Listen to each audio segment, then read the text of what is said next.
Good morning. Joined here in the FIVA stand by former world touring car champion Andy Priaulx. Thank you very much for sparing the time to come onto the stand this morning, Andy. Pleasure. Great to see you guys. It's a lovely stand, surrounded by great racing cars. So the theme of FIVA is obviously preservation of historic vehicles, and here we are at the kind of the elite end of that kind of territory. Outside of that, do you have any interest or any involvement in the preservation of the classic car industry? Absolutely. I mean, of course, I've driven for many manufacturers over the years, including BMW, and driven in some fantastic events for BMW. Been to Goodwood probably for the last 18-19 years. It's a very important part of our history. Also, it played a huge part in our automotive future as well. I mean, a lot of the vehicles that were tested and developed from a safety perspective started in motor racing, and of course the envelope of what you need to do in motor racing to push everything to the extreme has definitely benefited the automotive industry, so it's a very important part of our history.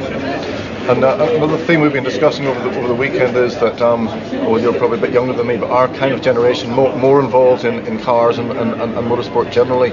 Younger generation maybe not so much, but I heard you saying that your son is actually now racing, which is encouraging. You're keeping that next generation involved.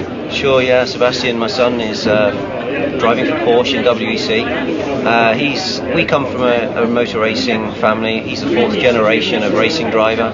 Also, I was the third generation in the motor trade in my family. My father, my grandfather, just after the Second World War, brought Fiat, Ferrari and Alfa Romeo into the Channel Islands.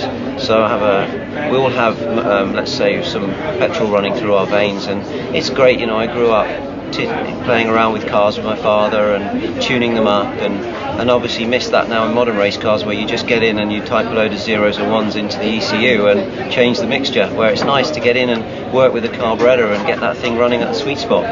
Yeah, that's I guess that industry slightly under threat. Younger people, not growing up with that, as you say, growing up with apps and computers and everything. So FIVA certainly wants to try to keep that public awareness going and keep those skills alive, so that those older cars can still be maintained. I mean, I think if you put a load of youngsters in a grandstand with a mobile phone all communicating with each other, it's not really a great spectacle, is it? So what we have here is fantastic racing, some tremendous vehicles, some legend racing drivers, very respectful, classy event, but it keeps the whole history of motor racing alive. I mean, after all, we still watch horse racing now, and how long have we not used horses to get around? So there's still a place for what we're doing. I think it doesn't have any real impact on the environment.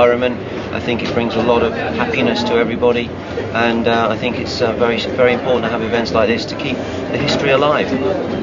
Very well said, Andy. Thank you very much indeed for your time this morning. Appreciate you coming onto the FIVA stand. Thank you very much. Nice to meet you guys. Thank you.